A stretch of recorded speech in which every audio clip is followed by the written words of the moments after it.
You know, some of the biggest companies on the planet are placing this huge, high-stakes bet on one single country. We're talking about a massive reshuffling of the global economic deck. And right at the heart of it all, India. So let's get right into it and figure out what's really driving this incredible wager. To really get a feel for the scale here, let's just start with a number. $15 billion. That's how much Google is putting on the table for a 5-year plan to build a brand new data center and AI hub in India. I mean, this isn't just some casual investment. It's a massive statement about where they believe the future of tech is headed. And hey, this isn't just wishful thinking from a bunch of executives. India's own government sees this as a make-or-break moment. As the IT minister Ashwini Vaishnav said, these kinds of investments are laying the very groundwork for India to become a real leader in the age of AI. The ambition here is absolutely huge, and it's all being fueled by some major shifts happening around the world. Okay, so what's really behind this big move? It all kicks off of a painful, but honestly, a very necessary reshuffle of the entire global supply chain. Recent events have really forced companies everywhere to rethink the fundamentals of how and where they make their products. I think we all remember this, right? The pandemic was basically the ultimate stress test for our interconnected world. And boy, did it show us just how fragile our supply chains are. Think about this for a second. A single, tiny semiconductor chip might cross 70 different borders before it ever ends up in your phone. So when just one link in that chain snaps, the whole system just grinds to a halt. The big lesson was, you can't be so reliant on just one part of the world. So the big response from boardrooms everywhere was a strategy that's now known as China Plus One. And let's be clear here, it's not about abandoning China. Not at all. It's about adding another major production hub to the mix. It's a smart move to manage risk, but it's also about having options in a world with growing trade tensions.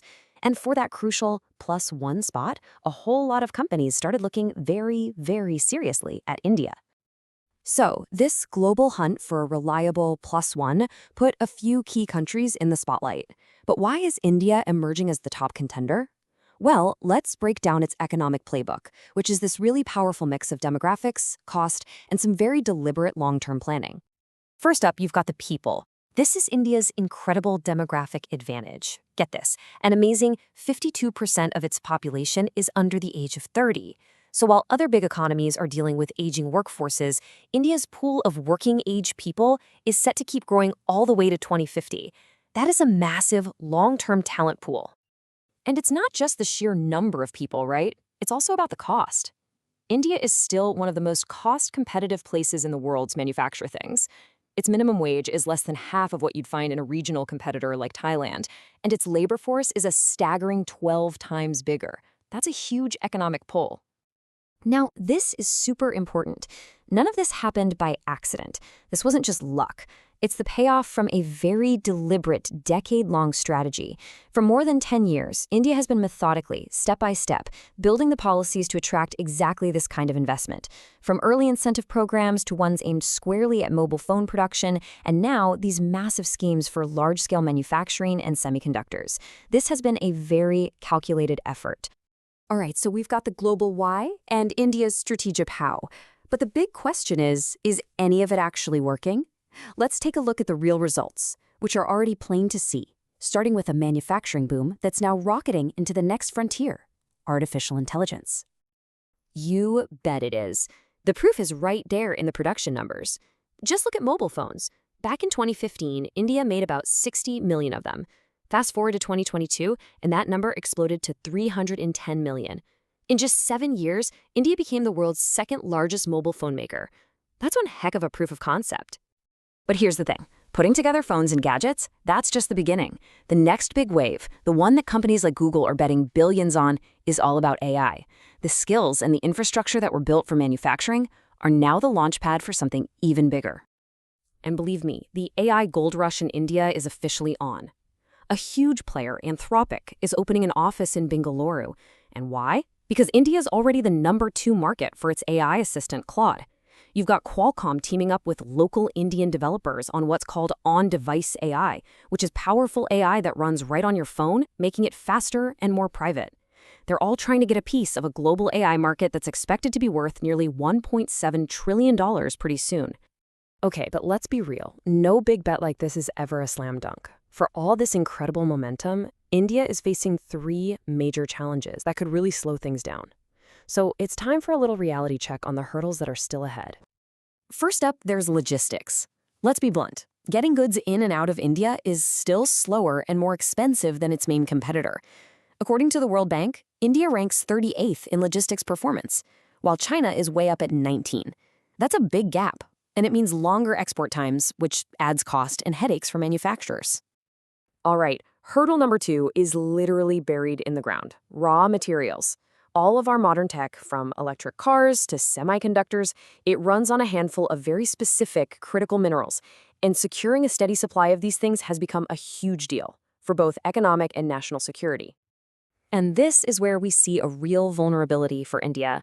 Take graphite. You need it for batteries. India's known reserves are just a tiny fraction of China's. Or what about gallium, a crucial material for next-gen chips? India has no primary source at all. It's just a byproduct.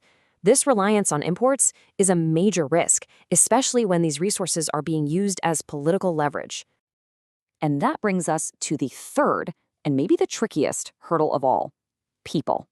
And I don't mean the number of people. We know India has that. I'm talking about having the right skills. This new economy demands a workforce with super specialized training in everything from designing complex chips to repairing electric vehicles. And what makes this so tough is that it's not a one-size-fits-all kind of problem. The skills you need for the semiconductor industry, they're mostly in manufacturing. But that's totally different from the skills you need for the solar industry, where almost all the jobs are in service and installation. Training a whole workforce for such a diverse new economy is a monumental task. Okay, so after all of that, the massive potential on one side and the serious risks on the other, we're left with the big question. With so much on the line, will this huge bet on India actually pay off? And it really boils down to this simple contrast, doesn't it? On one hand, you've got this incredible promise: a giant young population, a huge and growing market right at home, and years of government support pushing things forward. But on the other hand, you've got some serious peril: a big skills gap, high logistics costs, and a risky dependence on other countries for critical minerals. So look, India is literally building its future as we speak, and the world's biggest companies are all in, watching from the front row. The promise is immense, but the risks are just as real. The foundation is being laid, billions are flowing in, and the whole world is watching. So the ultimate question we're all left with is, will the world truly buy in for the long haul?